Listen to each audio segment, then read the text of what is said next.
Okay, greetings to everyone and welcome to our seminar on carbon markets and ASEAN Outlook, organized by the Climate Change in Southeast Asia program. My name is Jia Hui and I would like to thank all of you for joining us today, both online and in person. So a few notes before we begin.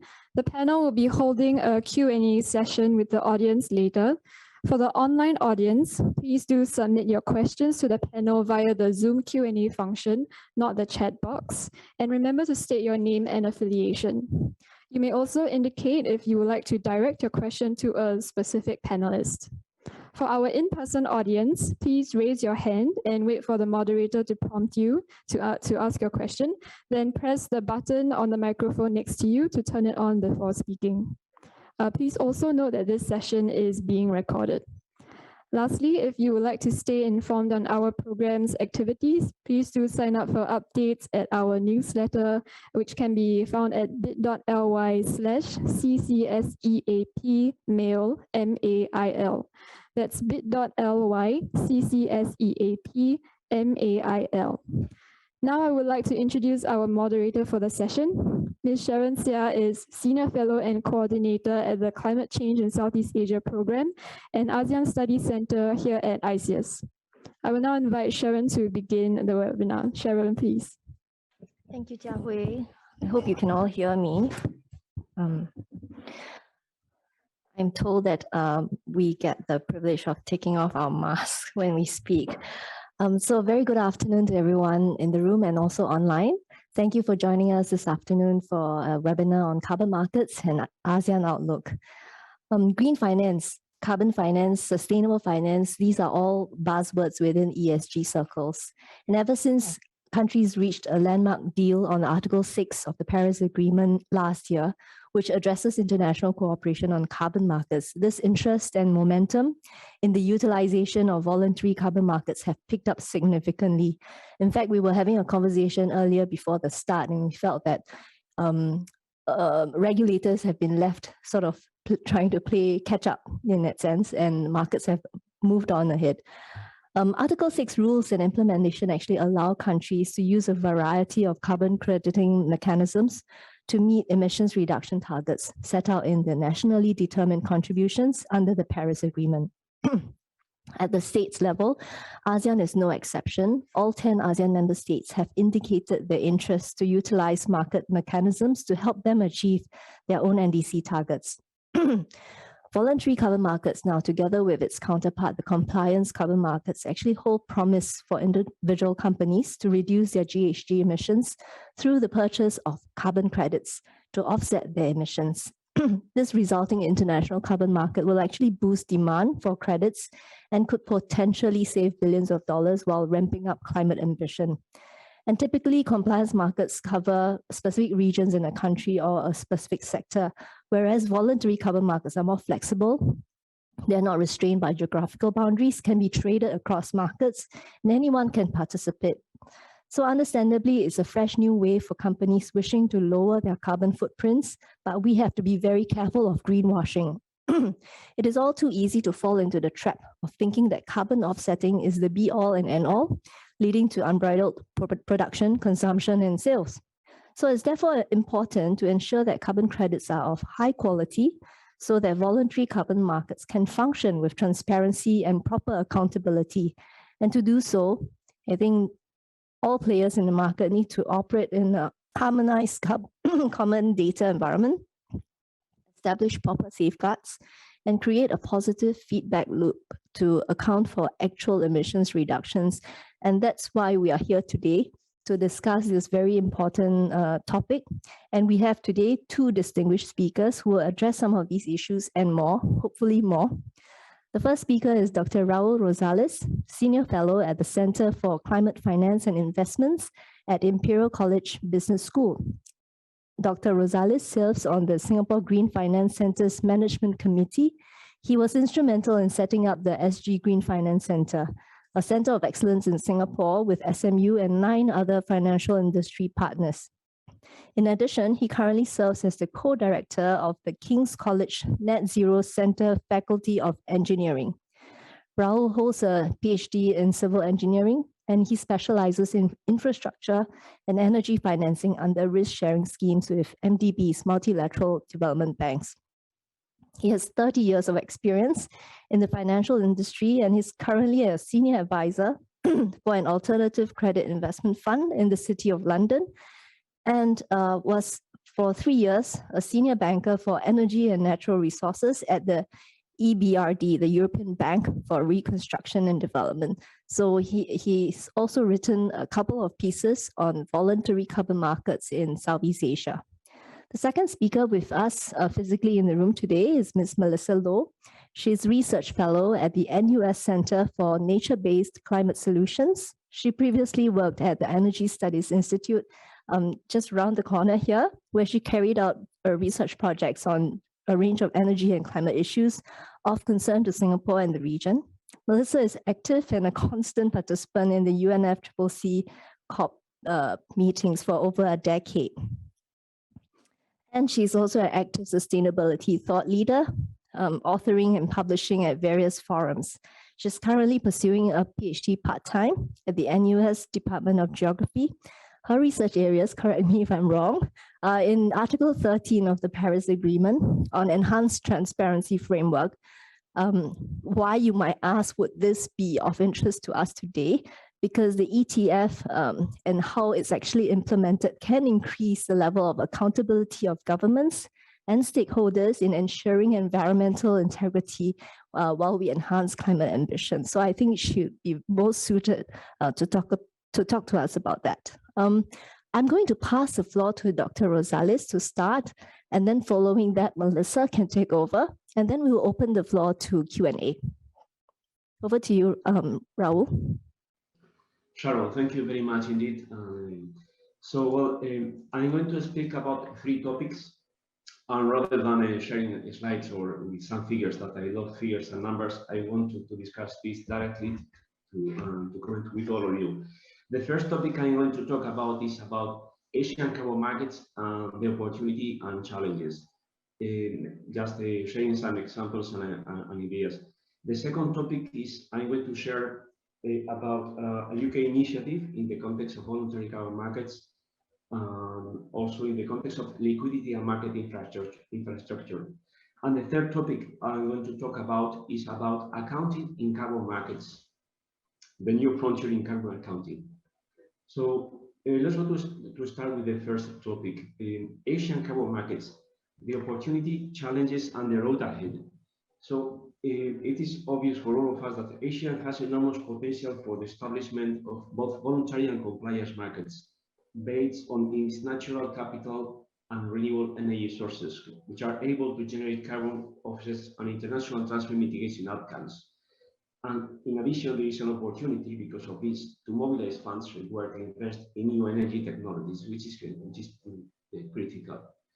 So voluntary carbon markets have the potential to channel finance into carbon removal projects and address at the same time, as you know very well, residual emissions of firms.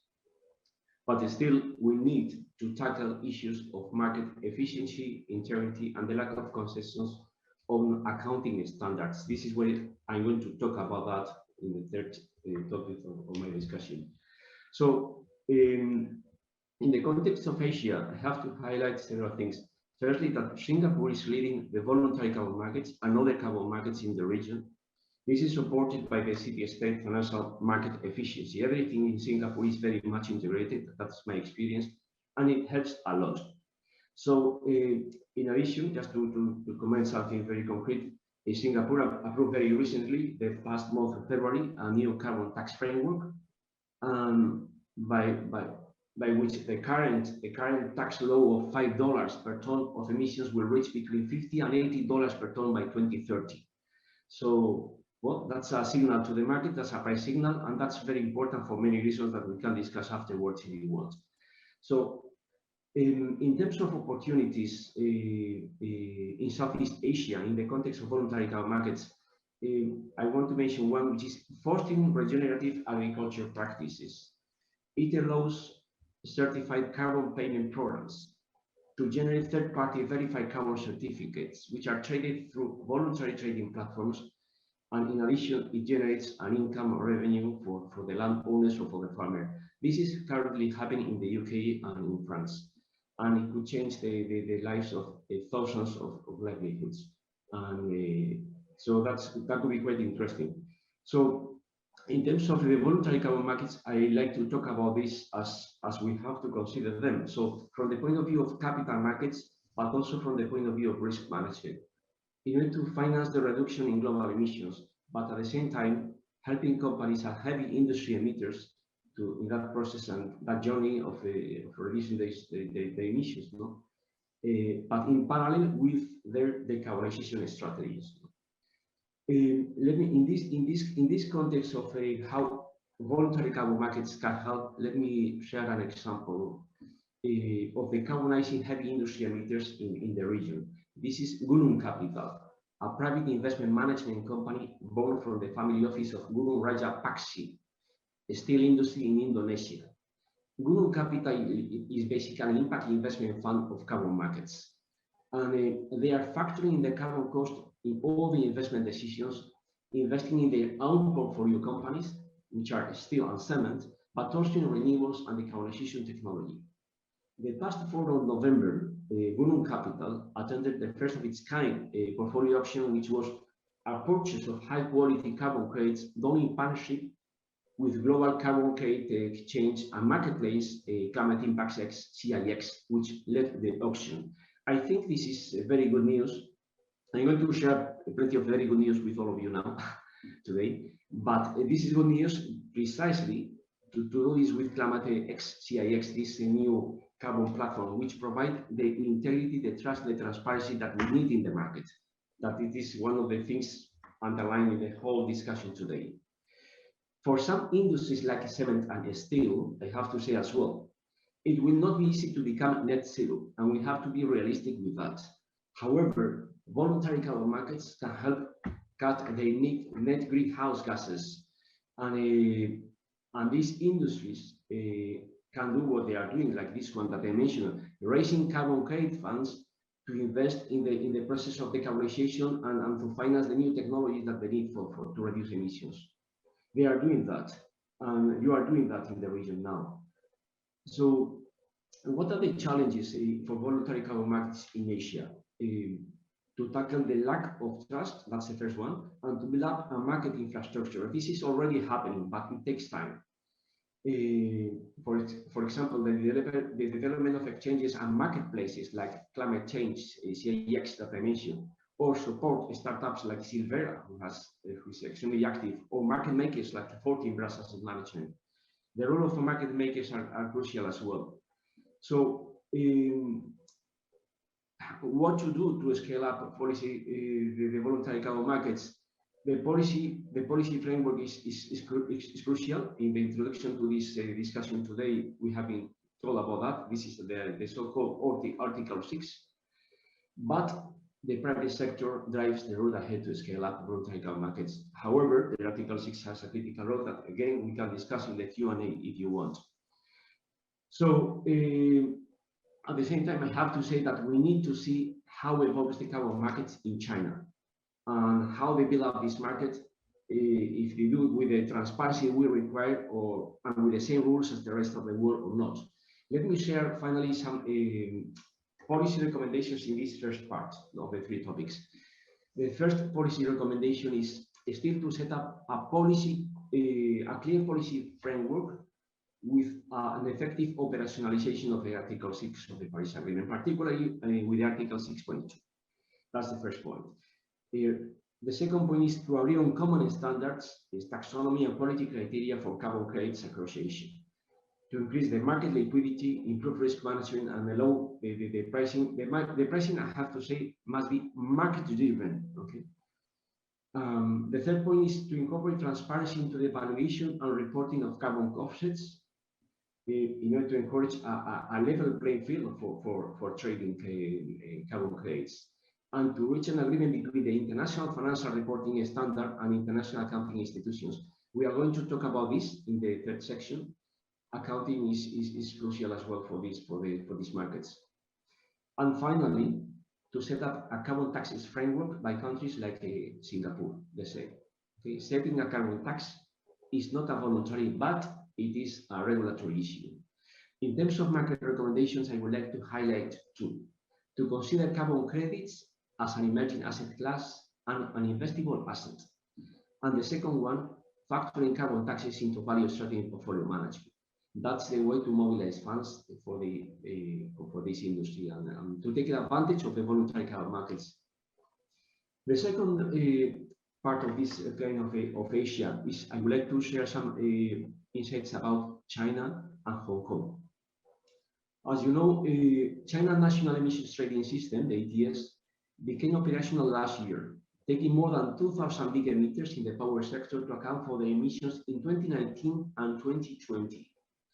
So the China certified voluntary emissions reductions, or CCER, which is the Chinese equivalent of all voluntary carbon offsets, domestic offsets that are traded in the China National Emissions Trading System. So the challenges for this right now are the problems of oversupply and the valuation with this kind of a so-called CCER. So in 2021, the emission trading system in China started that year. It traded 412 million tons of allowance. That's a small amount, but this is just only the beginning. So I have to say as well that we like to see big figures with voluntary carbon markets, but I always say the same, that we don't have to rush to scale up voluntary carbon markets. What is critical is to build up the voluntary carbon markets with the integrity, trust, and transparency. Hong Kong is one of the latest entrants in the voluntary carbon markets right now, with a mandate to channel funds into mainland China within its new regulatory regime and the challenge to tackle the lack of trust. So, two pieces of news about Hong Kong. In March, Hong Kong financial regulators jointly announced initial plans to turn the Chinese Special Administrative Region, SAR, into high-quality voluntary global carbon markets. It aims to be a facilitator to channeling global capital into mainland China. How to do that?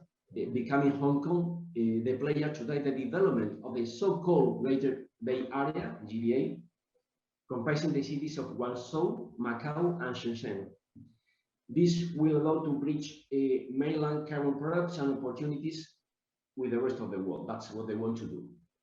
So there are good news. For instance, the Hong Kong Exchanges and Clearing platform has been heavily involved on this, which is good.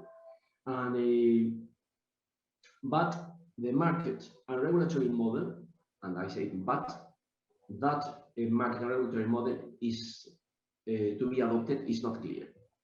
And that's, as you can imagine, it is important. And last week, the Hong Kong Exchanges and Clearing marketplace announced the new Hong Kong International Carbon Market Council, which is the council partnering or collaborating with corporates and financial institutions to explore regional carbon market opportunities. Definitely, what they are trying to do is to build up a market infrastructure or best-in-class market infrastructure for the carbon markets, voluntary carbon markets in China, which again, it is also very good news. But the challenges, harmonizing laws and regulations in this now are there across the two legal jurisdictions. China follows a civil law system, while the Special Administrative Region of Hong Kong follows common law. And another challenge is agreeing on taxonomy. My message to China, which is a big entrant, the biggest emitter in the world, is to do this well and to work and to be on the same level playing field and on the same page with everybody in the world. Regulation and market infrastructure are critical to ensure to scale up this kind of voluntary carbon markets with integrity. The second point, it will be I will be a little bit more brief with this, is about one UK initiative which is quite relevant in the space of voluntary carbon markets. This is the creation of the London Stock Exchange voluntary carbon market, which is under public consultation right now in the industry. So the last November, the London Stock Exchange, ahead of COP26, announced the intention of launching a new market offering to support publicly traded carbon funds focused on investing in climate mitigation projects. So basically, the London Stock Exchange will provide the market infrastructure and rules to support listing designated funds on the London Stock Exchange. In other words, it will be the London Stock Exchange a designation for closed-ended investment funds listed or admitted to the exchange markets. So this new market initiative tackles two issues. Firstly, access to capital and for developing new climate projects anywhere in the world, and primary market access to a long-term supply of high-quality carbon credits. When you do something like this from a trustworthy and tested marketplace like the London Stock Exchange, which has the right market infrastructure, this is really very good news. So because these kind of exchanges provide this kind of market discipline, transparency, and regulatory scrutiny that we need. Voluntary carbon markets are not regulated, but the market infrastructure can be regulated. The role and involvement of exchanges are very good. This initiative for the London Stock Exchange is fantastic. If you want to do something else about that, because I cannot say anything more about how these funds are structured, I suggest anybody just to get in touch with the Director of Capital Markets and Sustainability for the London Stock Exchange. Another couple of initiatives in the space of market infrastructure is somewhat that maybe you know, which is a Carbon Place, which is a global carbon credit transaction network set up by a group of banks that will enable and secure the transfer of certified carbon credits. In other words, a Carbon Place is a market infrastructure platform to provide trust and integrity. And this is a very good initiative from banks, because this is what banks can provide in terms of taking credit risk exposure with the balance sheet and so on, to provide market infrastructure, to provide trust. And it is expected to be operated by the end of, operational by the end of the year. Let's see. But at least the initiative of this kind of a market infrastructure by a group of banks very active in the space of carbon markets is brilliant. How to do this, how they are going to work through a blockchain-enabled distributed ledger technology, blockchains. So this kind of technology will provide the three driving principles of this platform, which are accessibility, to marketplaces, exchanges, and registries. The second one, transparency. Okay? It will offer reliable records of ownership of carbon credits, reducing the risks of double counting and so on. And the third point, trust. This kind of know your customer and anti-money laundering verification with on cutting-edge technology. So, and finally, in terms of market infrastructure, this kind of the Integrity Council for Voluntary Carbon Markets as well. Another excellent initiative, a UN-backed organization involving the former Bank of England, Mark Carney. It was established to ensure that voluntary carbon markets will impact mitigating climate change and help with the UN Sustainable Development Goals. This initiative, I have to say, this is particularly focused on demand-side integrity of the carbon markets, providing an assessment framework and a standardized contracts and market facilitation. Well, this is a very good initiative in the context of the high integrity voluntary carbon markets that we are looking at. And finally, to comment on this, that the voluntary carbon markets integrity initiative, recently released its anticipated claims code of practice, which is a complementary guidance focused on verifying organizations using of carbon credits within their broader climate strategies. As you can see, there are several very good and very sound initiatives to build up market infrastructure, but at the same time to provide liquidity to the market. And let me use my final minutes to tackle a big topic, which is accounting in carbon markets, which is the new frontier in carbon accounting. This is a very technical topic also from a policy and regulatory point of view, but I think this is a must to speak about this. And I'm going to start straightforward with one of the key messages. If carbon credit contracts meet the definition of derivatives, there should not be a problem to be considered as financial instruments. To be, as you know, the definition of a derivative, there are like 3 points. One is the value changes in response to financial or non-financial variables. The second point is that they do not require an initial investment. And the third point, they are settled at a future date. However, what happens is that in the case of a spot, although it is also managed at a fair value, the spot by the market in carbon markets, there is currently no accounting standard for this that meets the definition of a financial asset. So instead, we see in the EU, in the UK as well, local regulators considering this either as intangible assets or inventories. And this is not, the carbon credits are not intangible assets nor inventories, at least how they are managed and how they are traded. They are financial instruments. We understand that due to its nature, although it does not strictly comply with the definition of the IFRS 9, the International Financial Reporting Standard, IFRS 9 as a financial instrument, the spot, again, is very more similar to a financial instrument than an intangible or inventory. That's the main message. No? So one of the things that happens is that the IFRS does not address the accounting for greenhouse gas emissions rights. They have not done this explicitly.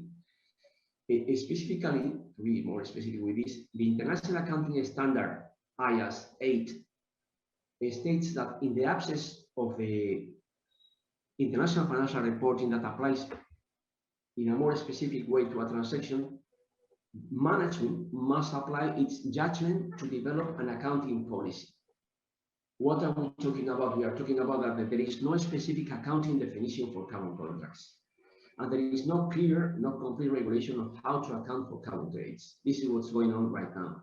So, and this is quite serious because we are talking about market infrastructure, but we need a sound accounting framework for carbon credit markets.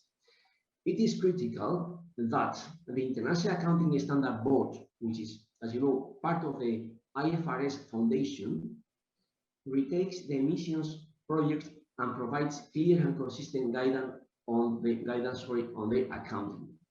So, although the IFRS Foundation has made efforts to set up the International Sustainability Standard Board, ISSB, as they did ahead of the COP26 last year, for the development of global sustainable standards, there is a need for this project to be prioritized and to allocate resources and to work on this sooner rather than later, and finding a solution for the market, but for everybody, for all the market makers, for banks, asset managers, the new carbon credits funds that we are raising, and so on.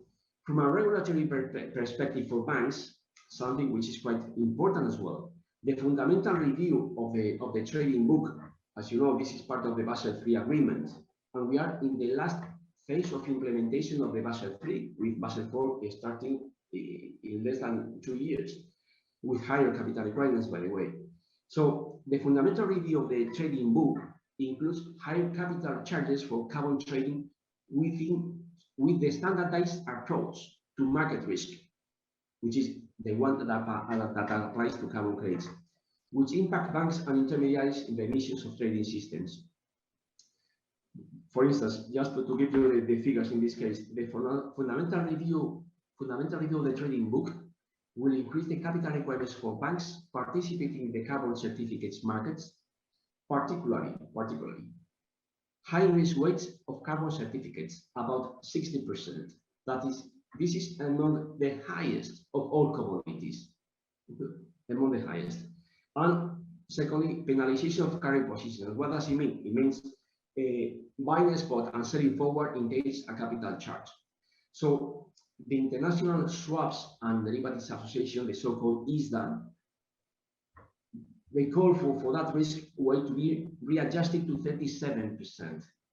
Okay, citing data from the EU emissions trading system, which is the biggest in the world right now. Well, I have to say as well that, as you know, in October 2021 last year, the European Commission suggested setting the risk weighting this at 40%. So ISEAS is talking about 37, and the European Commission is talking about 40%, but not the 60%.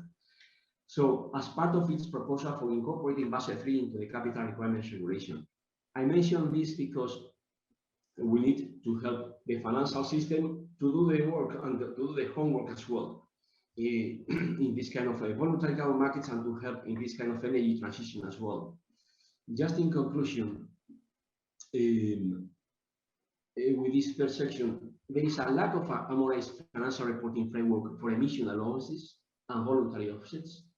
And the main financial accountants, auditors, and users of financial statements and investors, they all expect an international standard system for carbon accounting measures and financial disclosure. Okay, and we need a level playing field for the evaluation and reporting of carbon offsets. I will finish just with these three conclusions in the context of accounting, and I will be glad to attend any kind of questions afterwards in the Q&A session. Thank you very much. Thank you, Raúl. Oh, the last part was fairly technical. Now over to Melissa.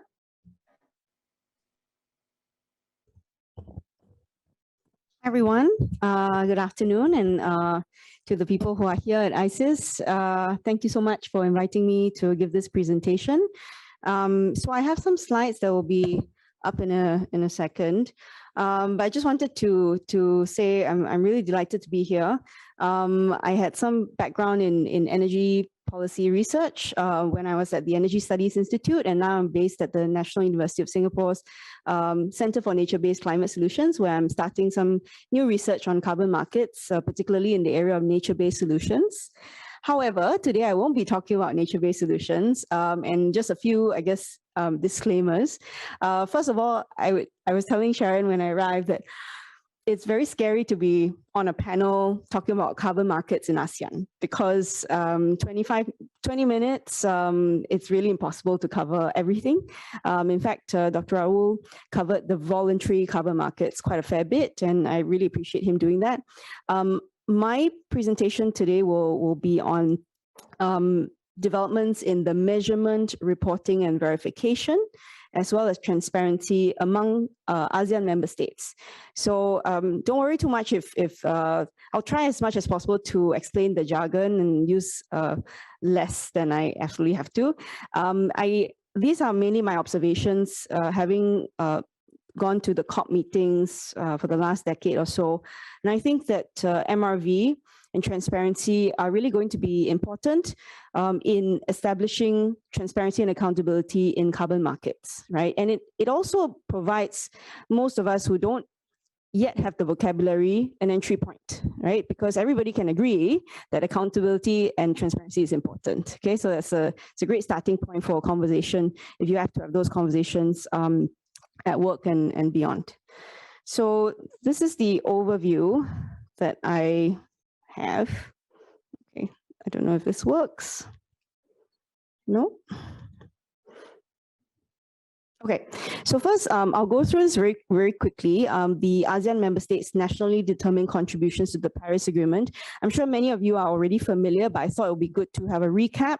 I think all the ASEAN countries submitted updated NDCs after the first 5 years.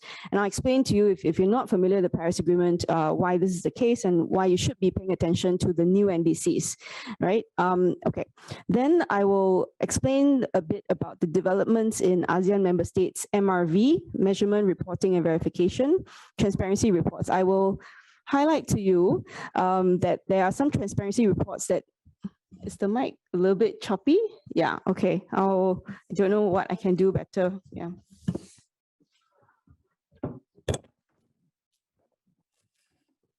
Okay, I hope this is a bit better and a bit more stable. Okay, great.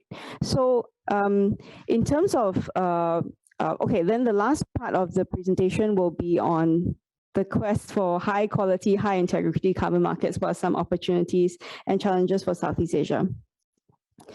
Okay, so most of you will know already, Southeast Asia has great potential. I think this was mentioned earlier. not least because we have a large population. It's still growing. So energy demand is set to grow tremendously in this region because obviously people need to survive, they need to work, they need to grow. And so even accounting for the economic impact of the pandemic that we're still in after 2.5 years, the region's GDP is still projected to nearly triple by 2040. So this growth will require significant energy, and most of ASEAN's emissions actually comes from energy, more than 50%. So where we'll see some of the reductions, decarbonization will also have to come from energy, but if the actual decarbonization can't happen, then countries will need to buy offsets in order to show that they've achieved their NDCs, right? The nationally determined contribution. That's where we see some of the interest in countries, particularly working with Article 6 of the Paris Agreement. Okay, so the region and snapshot, and I know it's the font is tiny, but if you wanted to look into more detail, this table is from the ASEAN State of the Climate Change report that was published last year by the ASEAN Secretariat, and this is the work of several think tanks from around the region, and they've essentially compiled quite conveniently the ASEAN region, their progress in terms of climate change and climate policies, both mitigation as well as adaptation. So for those of you who are working in this region, this is a really great resource. So this is a 190-page document, which I would strongly recommend you to read because it identifies opportunities for cooperation and collaboration, which both are important if you talk about carbon markets, right? You can't just go in and want to invest if you don't know the right people. So the other thing they talk about also is net zero targets. Most ASEAN countries have put forward a net zero target. Singapore's is by or around mid-century. I think by end of this year we should have a more definitive year, right, before COP26, 27. I think that's been promised by our government. So as I said, valuable resource. So one of the key things in this graph, as you can see, is transparency, and that's where I wanted to start off and share in this presentation here today, right? So the transparency under the Paris Agreement relates to the nationally determined contribution, and one of the reasons why it's so important is because NDCs come in all shapes and sizes. It was one of the ways to get countries to the table to negotiate the Paris Agreement. So you may recall there was this term called intended nationally determined contributions. It's very different from the term mitigation commitments, for example, right? So intended means you intend to put something forward. It's a lot more palatable to governments, and they came forward. I think more than 90% of the countries came forward with targets even before Paris, and I believe that was one of the driving factors for success in Paris. So, but what you end up happening is a mix of different types of targets. And when you try to work on Article 6, what happens is that some countries may have emissions targets, some countries may have renewable energy targets, some might have deforestation, or reduction in deforestation targets. And how do you actually make sure that they speak to each other, those targets speak to each other? How do you apply corresponding adjustments if those targets don't have the same units of measurements, right? So this is why transparency is important, and this is why information to facilitate clarity and understanding, ICTU, if I got the acronym correct, was developed under the Katowice climate package. So effectively, that's the rule book to the Paris Agreement, which took 3 years, right, from the Paris Agreement to negotiate. But Article 6 took a bit longer because of COVID and other reasons. So it was only agreed at COP26 last year, right, 5 or 6 years after Paris. So just wanted to give you some background as to why I think transparency is really important, because if you can't understand what the targets mean, then how do you actually account for them when 2030 rolls around? And how do you ensure that countries have met the targets? If they've not met it, they probably want to offset using carbon markets. So here, so if you want to look up the NDCs for all countries, you should go to the NDC registry, right? And it's very strange. So the categorization for ASEAN is under Southeastern Asian countries, so you have Timor-Leste as well. But anyway, you can see from here, all of the countries have at least its first NDC. I don't think anyone has submitted a second version, and because there are implications for submitting the second NDC. I know it's a little bit technical, but most countries have essentially updated their first NDCs by making it slightly more robust, right? And of course, if you go onto websites like Climate Action Tracker, they will condemn and criticize and say that ASEAN countries have not done a lot by way of ambition. But the text itself says progression beyond the first. So yeah, they make slight changes. So here, these couple of slides, I essentially show you what Southeast Asia's NDCs look like. You'll note that several have conditional targets, and this is something to pay attention to. Conditional targets are tricky because what are they conditioned on? Finance, capacity building, technology transfer. And if what the NDCs say is that if these countries don't get the support they need, they cannot achieve that additional ambition that they set out. So realistically, it's more likely that they will meet the unconditional target with their domestic resources, right? So you want to look at the third column instead of the second. Or if you're in the business of helping capacity build and financing, then obviously to get countries to their conditional targets, you could definitely help unlock those that potential there. Okay. I won't go into detail because it's all publicly available information. I should add that we should be seeing a lot of the energy, we should be seeing energy quite heavily in the NDCs because energy is a heavy component in terms of ASEAN's overall emissions. It's interesting also, I think there was a question that Sharon gave us ahead of time, which is on CDM, and I can come to that later, but a lot of the CDM projects in the region actually are on energy. So I think one thing that we might actually see is potentially actually the peaking of some of these projects in terms of decarbonization. There's still a lot of potential, of course, out there, but a lot of the potential is being offset, not to be confused with carbon offsets, by the growth in coal power. So we're making savings in some places, but coal power is still expanding, and that's causing and undermining the overall shift and decarbonization in this region. So something really to pay attention to.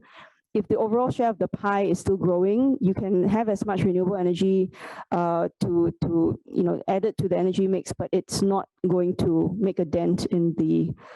It's actually just shaving off the peaks. Okay, so one thing I should caution also is there's a lot of diversity in Southeast Asian NDC. So it's always strange a bit to me when people lump it all together. ASEAN NDCs. That's why I'm very cautious about claiming to be any form of expert. It's very challenging to keep track of the developments in ASEAN, and I know Sharon's team will attest to that as well. The national circumstances of this region are wide-ranging. Some are, of course, small and dense, like Singapore, and then there's countries that are like hundreds, thousands of times, the size of Singapore, and the scale is just unimaginable to us. The sectors that these countries rely on heavily also range significantly from agriculture to manufacturing.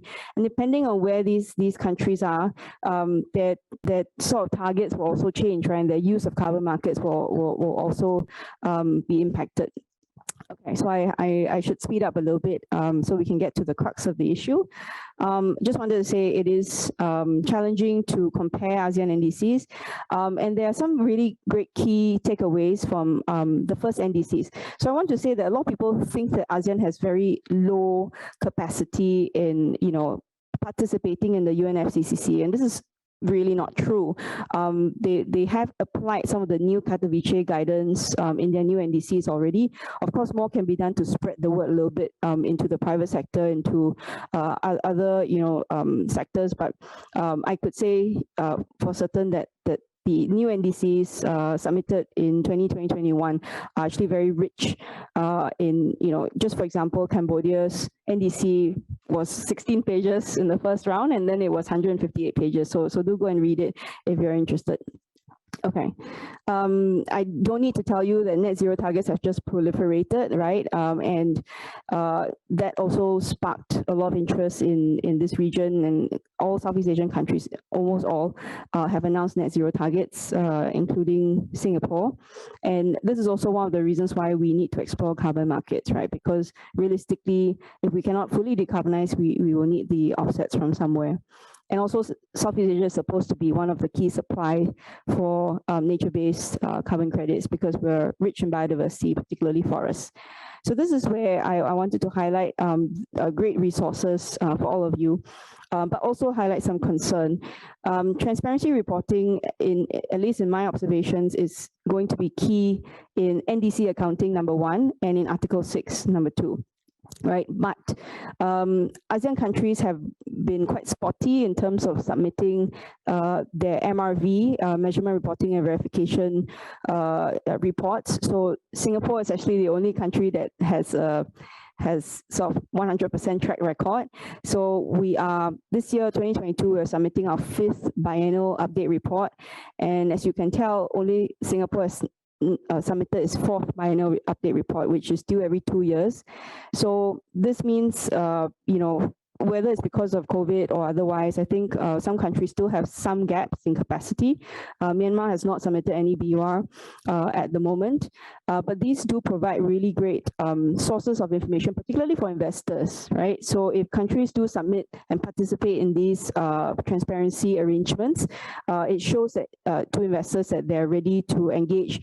And as some of you may know, in the CDM, the national entity, the NBA, right, the National Designated Authority, needs to be quite active in having the letter of approval. So I imagine that if they don't have their institutional arrangements in place for transparency reporting, it might be quite challenging for them to have transparent arrangements available for Article 6 engagements in time to come.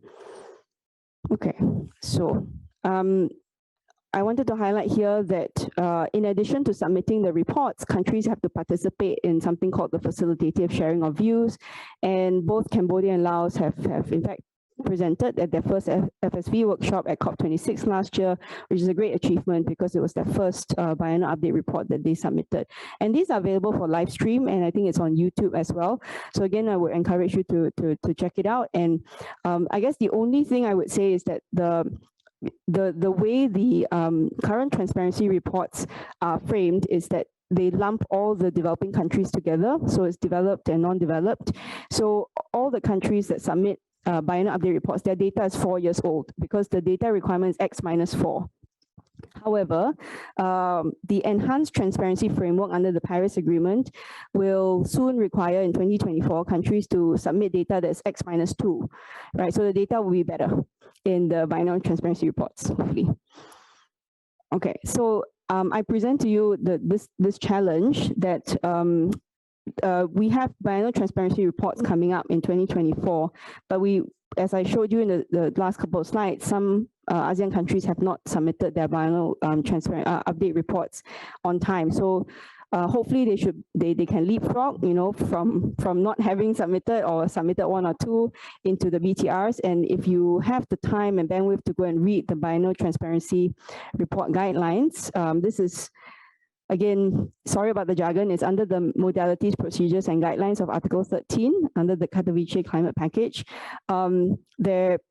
There's quite a lot of flexibility involved because, again, goes back to the fact that NDCs are all different. So if certain guidelines don't apply to NDCs, you just don't need to submit those details, right? So there are a lot of shoulds, may, shalls, which adds a bit of complexity.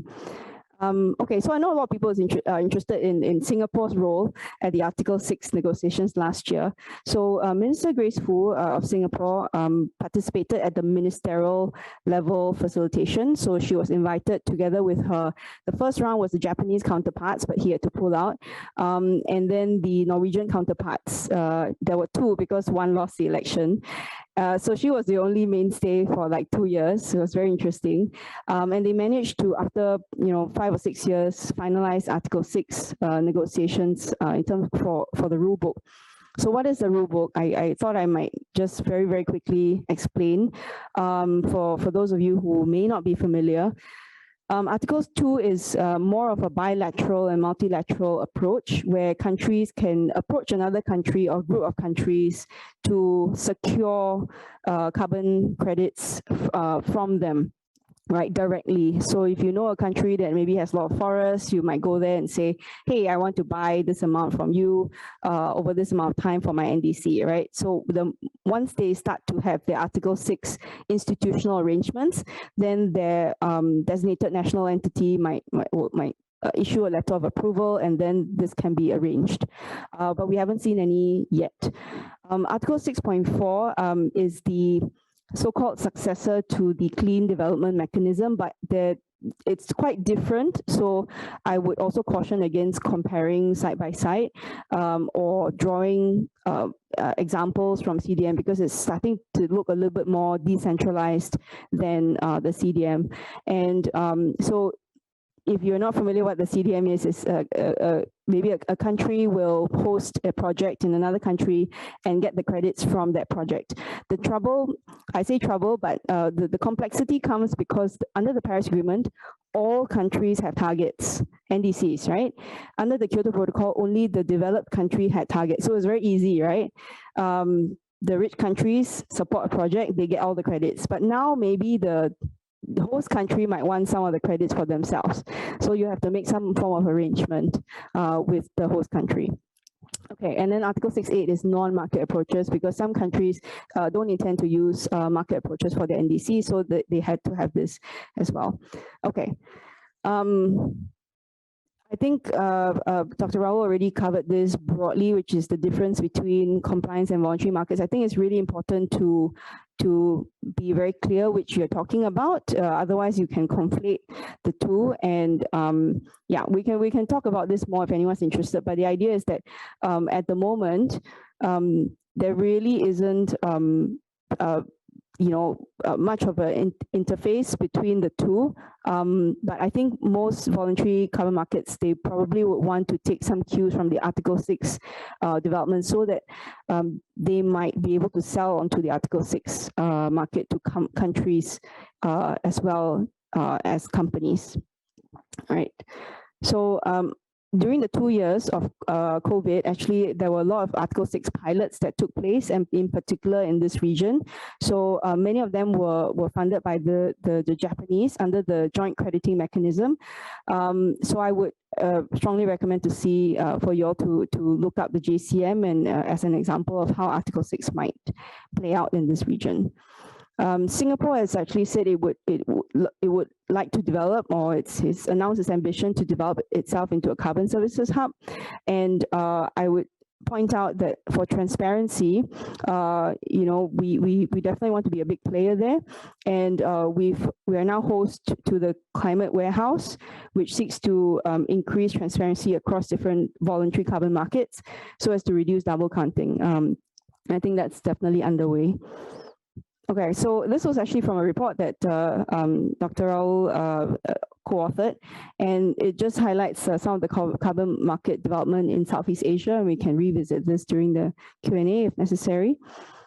So I also should add, since I'm from the Center for Nature-Based Climate Solutions, that Article 6 projects, we're definitely seeing that there'll be a lot of nature-based solutions projects being invested in this region, because they provide both mitigation and adaptation benefits. Something to highlight, and then I think I'll end off here so that we get time for Q&A, is something called nationalization risk. And I think many of you will be aware that Indonesia actually stopped issuing credits from a certain vintage. And this is what some people are starting to call nationalization risk. Again, goes back to the point earlier that I made.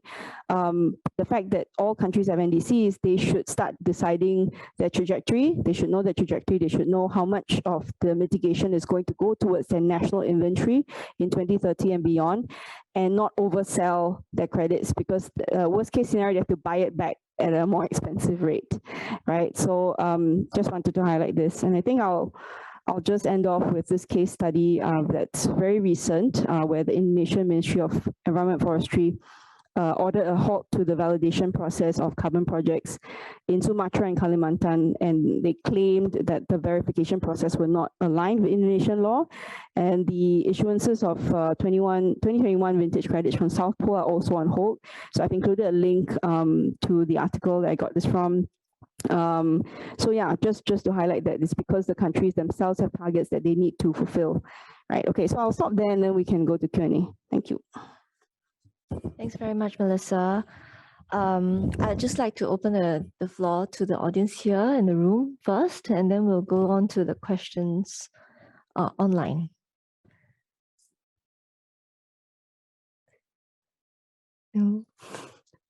So if there are no, oh, yes, from the gentleman over here. Hello, I'm Cyril Cassisa. I'm a principal carbon analyst.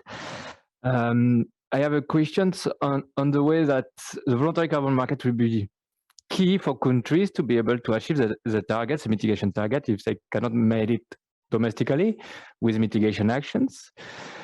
So we always think about countries to countries or international trades, but then we face this national risk that appears. Why we don't prioritize the way we use voluntary carbon markets by sectors, let's say, because we have forest farming or forestry that often doesn't have a compliance market that regulates emissions, and the energy sectors may go under tax or carbon markets.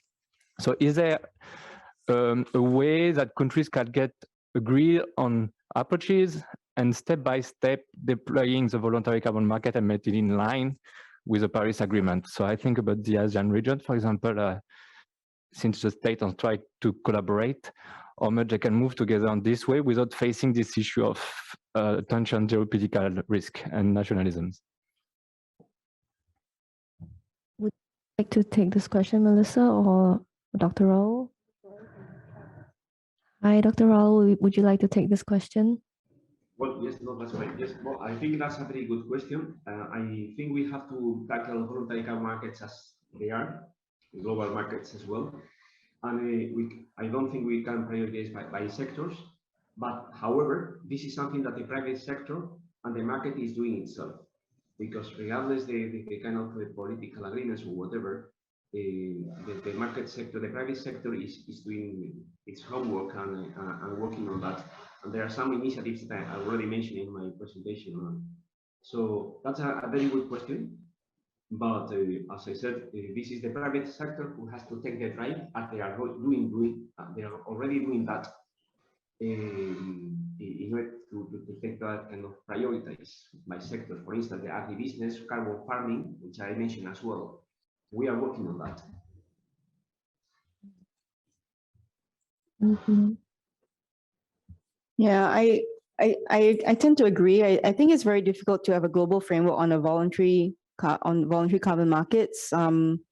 Definitely worth having a try to harmonize and standardize some of the rules, but yeah, it has to be driven by the players, right? And I think right now what we're facing is there's a general shortage anyway of people who have the background, particularly in this region of Southeast Asia. So we're still constantly importing a lot of talent, and I'm getting some sense from the government here also that we need to speed up capability building, and NUS is getting on board with that. But we don't have enough time. You know, everybody wants the talent yesterday. So hopefully we can get the private sector and other players who have the experience to quickly accelerate some of this capacity building work, so we can do some of that work that you say is important. Dr. Salil? Can I take off? Thanks. Trying to grasp the jargon really, but would you like to, two things, this transparency transformation graph which you showed, I would like a little bit more on that. The second point is, as Sharon started saying, the quality of carbon credits. So it implicitly means that there's a lack of quality around ASEAN or around any place. So the quality, ensuring that is one other question I have. The third one is there is this very interesting idea of land use change and forestry. So which implicitly also means people have been saying that there will be $4.5 trillion of investments every year for so many years to really achieve this. But this land use change means that whatever we have built, the infrastructure we have built, can we repurpose it? Can we retrofit it? So these are indirect ways to save on the carbon, really, not to go and plant trees or to trade, because it will never work nicely. One last point here, bit curious on this Singapore's ambition to really be the carbon services hub in brass tacks. Means practically what do we mean and what are the sort of skills required for doing that? Thank you. Okay, so Melissa, maybe you want to address the first 3 points or questions, and then I'll save the last one about Singapore's role in the green financial ecosystems for Dr. Rosales.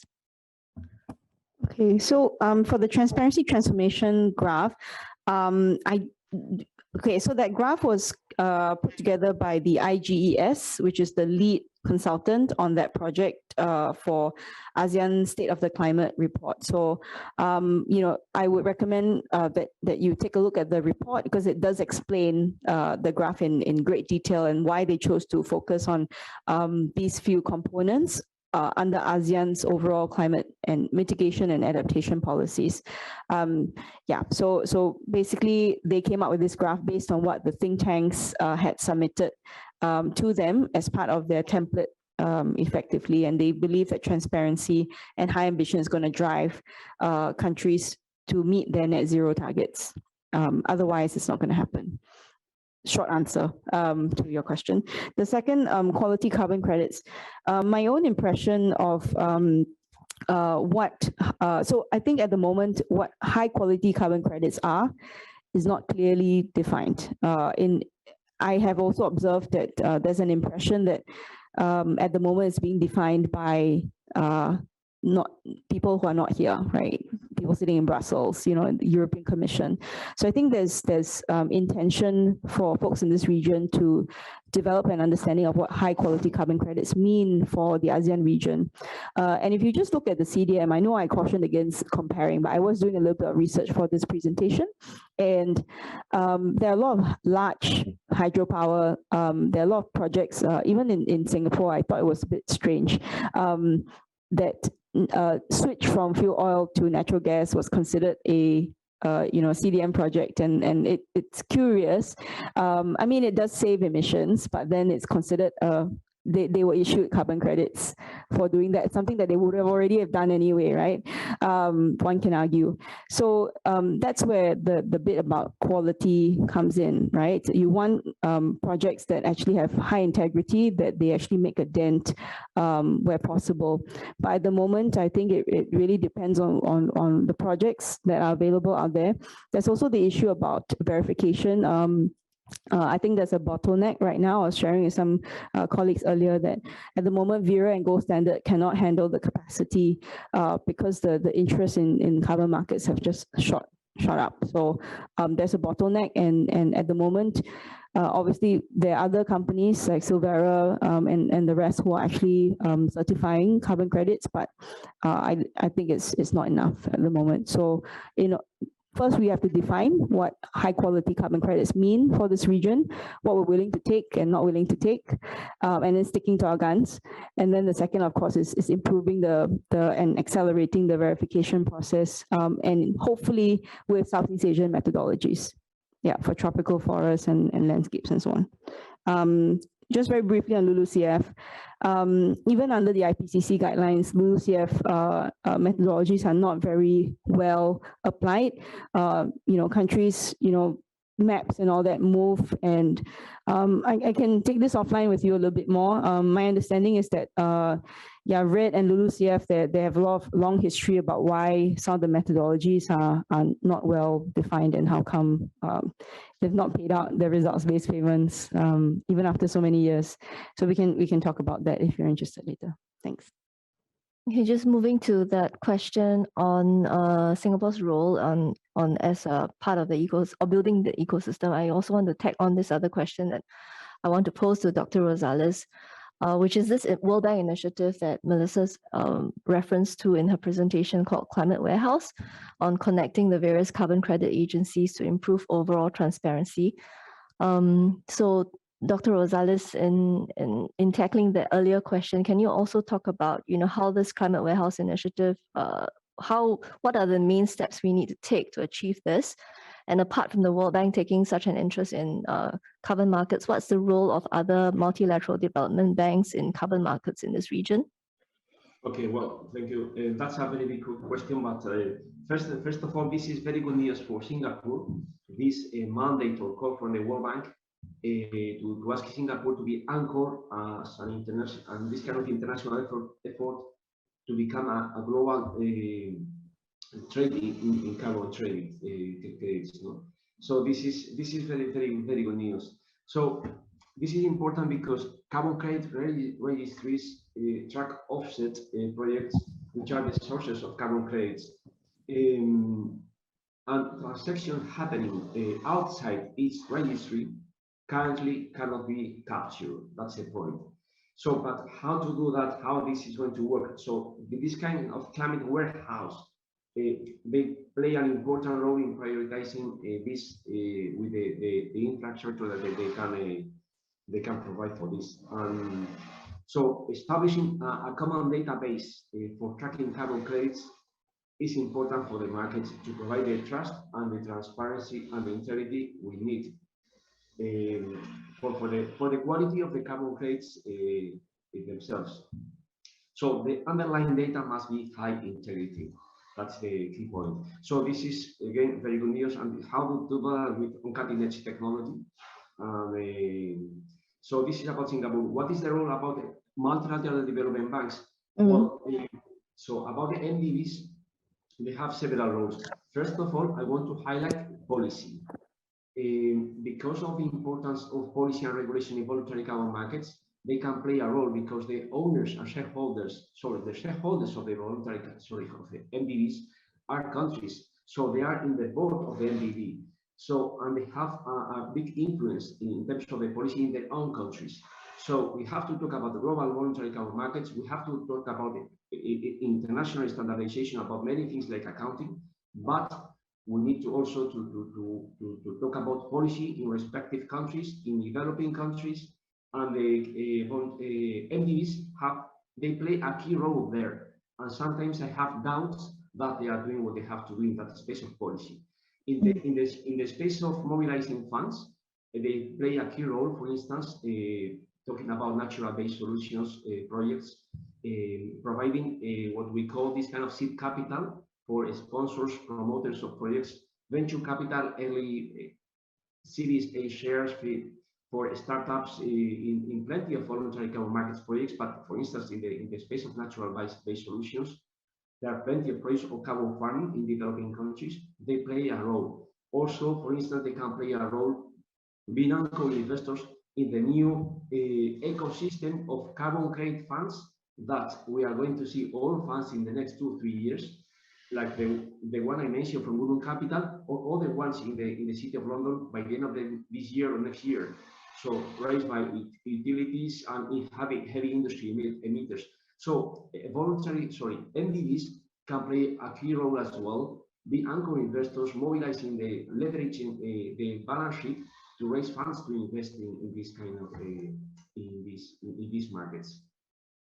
Thank you. So it seems that we're talking about, in terms of high quality carbon credits, we need a couple of things, key ingredients to ensure that we come up with high quality. And one of it you're talking about is a common methodology and common application across the board. And the other one is the verification process that you have. So we have a question here from Sharon Seah from the Quincy Institute. What are the views within ASEAN states on attaching similar stringent transparency reporting verification standards on finance and technology transfer and also for adaptation? And then the current UNFCCC process, he notices, is focused far more on only one of the 4 pillars, i.e. on mitigation. Yeah, that's an excellent point. So I think this criticism has come up a lot in the UNFCCC negotiations. The reality is mitigation of carbon emissions is, the key issue that has been discussed at the COPs, right? Adaptation has always somehow fallen behind. And but under the enhanced transparency framework, countries will have to report more on climate finance. So I think there's some progress there. Adaptation is still an optional, I think, reporting requirement, if I'm not mistaken, under enhanced transparency framework. But it's a good point. But the fact is, unless they reopen the Katowice or the Paris talks on the rule book, there are some reviews, I think, coming up in a few years.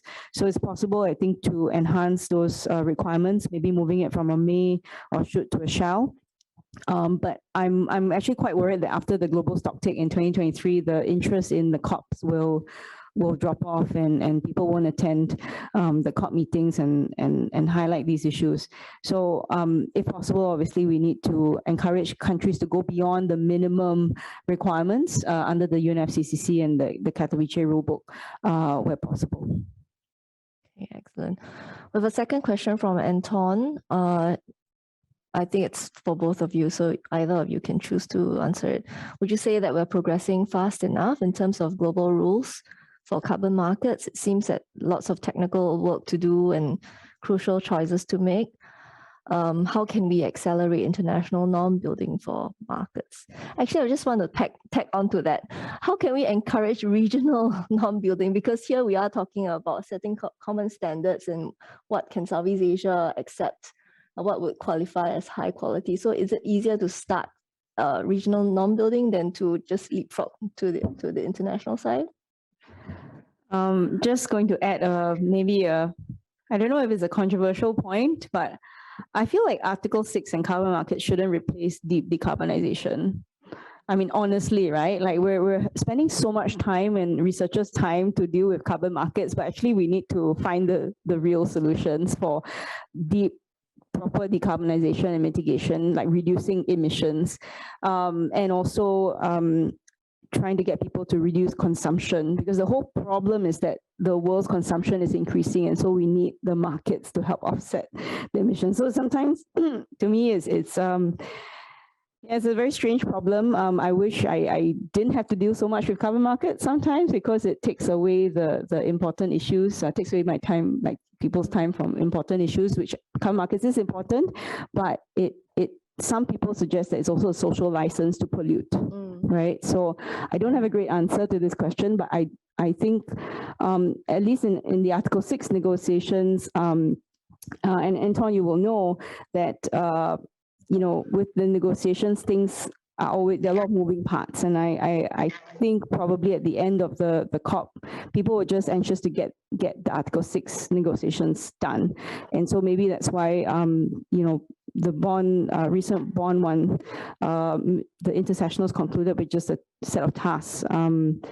If I were to go back specifically to your question, there's always room for improvement, right, to accelerate norm building for the region and the world. But the reality is that I think we really need to curb our consumption and emissions if possible.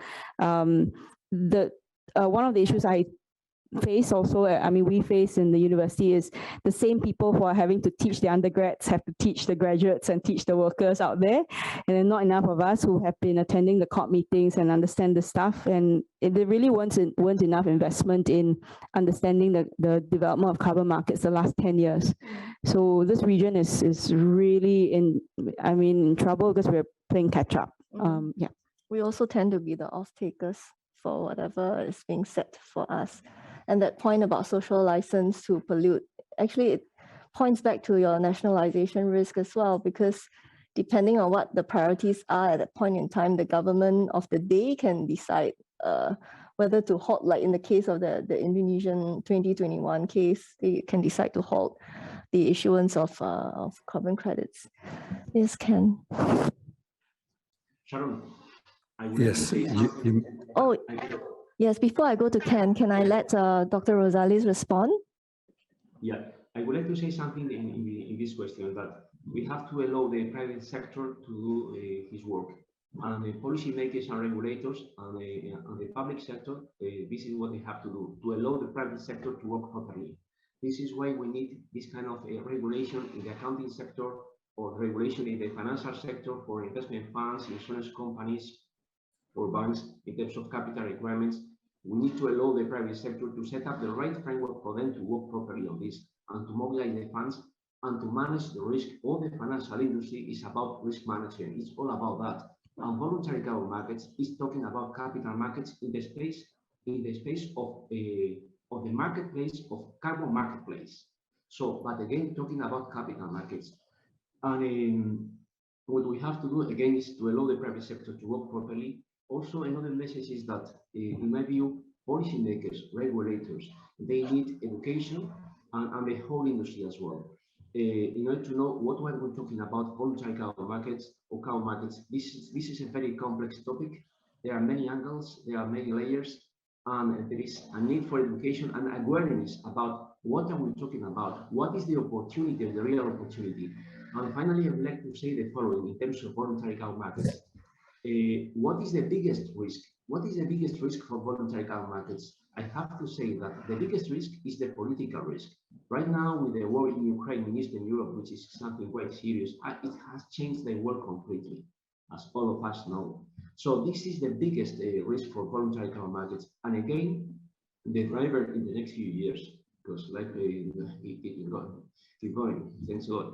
So the driver will come through the private sector. And my guess for the next COP27 in a few months' time about the Article 6 is not very positive in terms of the results of the negotiations or the discussions. Why?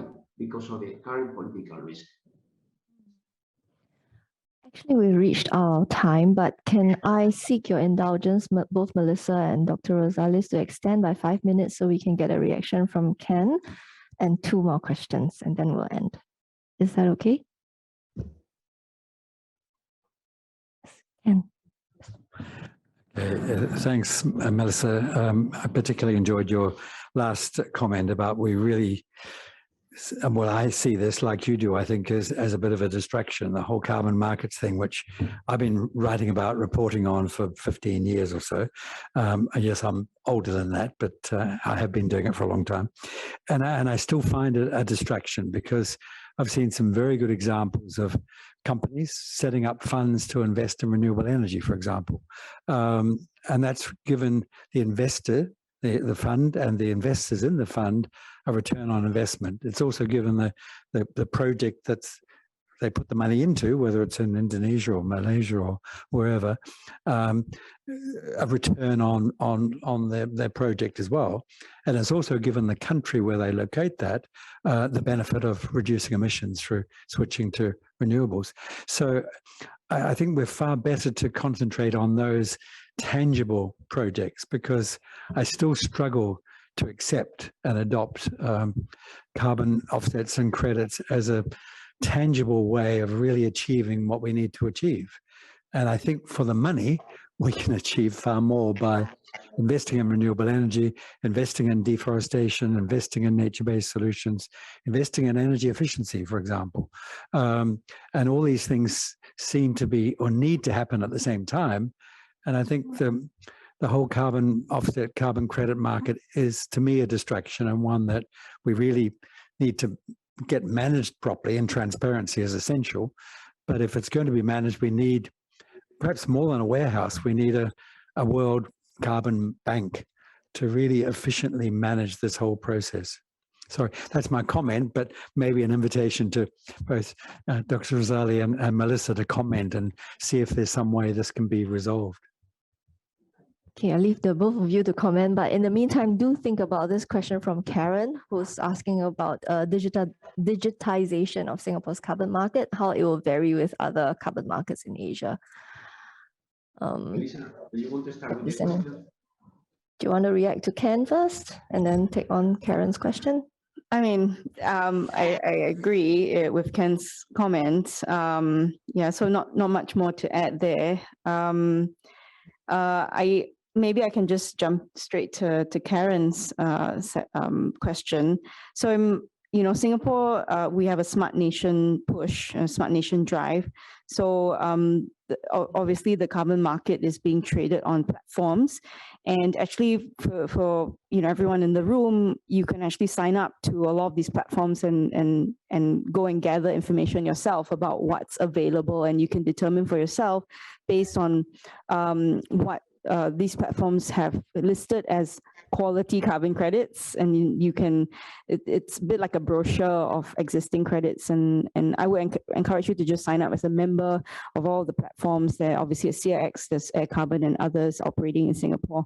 So do that, and then you can get a better sense of what's being offered in Singapore and for the region. I don't know if I'm answering the question correctly, but I'm not so sure how it will vary very much from other carbon markets in Asia. Perhaps maybe if I may just add an interesting point. Singapore has this. We haven't announced it fully, but there's this potential to offset our the emissions from the carbon tax. So companies that are emissions intensive trade exposed from 2024 onwards may be allowed to use up to 5% of international offsets to pay their carbon tax.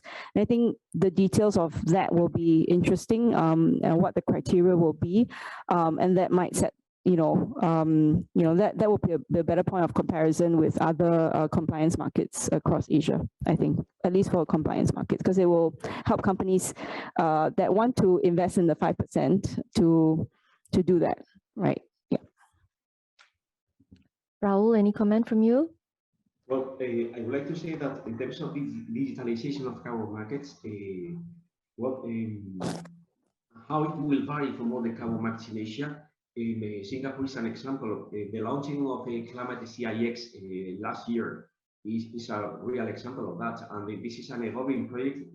A few weeks ago, they closed an agreement with NASDAQ. CIX is a story of success. You are already doing that in Singapore. And Singapore is ahead of all the rest of Asia. There is not any other country in Southeast Asia, or even China as I mentioned. China is a new entrant in the market. And let's see how they build up the voluntary carbon markets and the carbon markets themselves. So, and there are other digital carbon platforms like Air Carbon. So, both in Singapore. Singapore has the right ecosystem for this kind of financial innovation for many reasons. Among other things, for instance, you have a regulator for the financial industry, the MAS, which everything is integrated: banking, insurance, and asset management. So you have everything for that, and you are already doing that. Thank you. Well, the last question is from Apichai Sunchinda, who is a regular attendee of our webinars. And really, it's a general question, just to recap, how do you restore political will and refocus on the climate emergency amidst all the other competing and immediate exigencies that may potentially derail decarbonization? I think that's a pretty good recap of everything we've been talking about.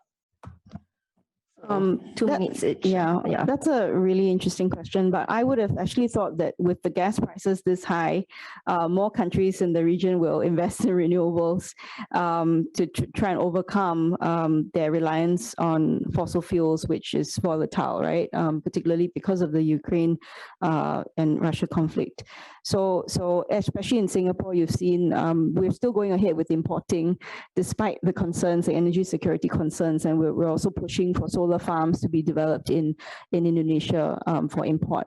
And that actually also helps build bilateral ties, right, with our neighbors, because as I recall, I think the details of the project is such that it's 4 gigawatts of solar farm. We take 1 and the rest of it could be used in the community in Bulan Island and so on. I think one thing we've lost during the 2.5 years of COVID is establishing and maintaining those warm ties with our neighbors. And I think we really need to accelerate diplomatic efforts and just friendship in the region for cooperation. So I think the Singapore import seems to be very good in terms of the getting the LTMPIP, right, the Lao, Thai, Malaysia, Singapore power integration project started. We've been talking about ASEAN Power Grid for like years. So I think this seems to be a very good start to that. Raúl, reactions, comments? Yes, a couple of comments. First of all, that right now the priority is all about food, energy security, and the cost of the energy because of the war of Russia with Ukraine. It has changed the world in February. So this is the priority. But at the same time, we have the opportunity to work in the process of energy transition finance, and so on, and to reduce decarbonization and to invest in new technologies to reduce CO2 emissions. We can do that. And at the same time, to mobilize funds to invest in the new kind of green infrastructure we need all around the world and in the region. So, and this kind of mobilizing funds, the opportunity is coming from voluntary carbon markets, from these new capital markets that they are nascent, they are like a baby right now. And we are building up with the right market infrastructure as we discussed today. The second thing I would like to highlight with you are saying now as well, which is about collaboration. We need more collaboration, more than ever, among countries in the region, but also with Europe and the UK. And I foster that kind of collaboration, understanding, and willingness to look for international standards and to share best practices. And instead of competing between financial centers, for instance, London, Singapore, I think we need collaboration to build up all these kind of markets and to help each other. Well, thank you very much, both. Actually, my view is a little bit less optimistic because as we see what Ukraine has done, some countries in the EU is regressing on their climate ambition by going towards fossil. So in effect, yes, the high energy prices should have propelled everyone to go towards investments in renewable. But unfortunately, this food security crisis and in sustained inflationary pressures may force governments to put more immediate needs on the table of feeding your populations and ensuring that things run. So the fear is that this region, at least for my personal view, is this region may actually regress also in terms of its ambition. But thank you very much, both of you. I think we've had a great discussion. I'm afraid we may have bitten off a bit more than we could chew because the topic itself is both technical, policy, legal, and we've tried to sort of, pull together all the different threads so that we can understand the issue a little better. And I hope that everyone's enjoyed and taken away from the discussion. Thank you for joining us today and have a good day ahead. Thank you very much.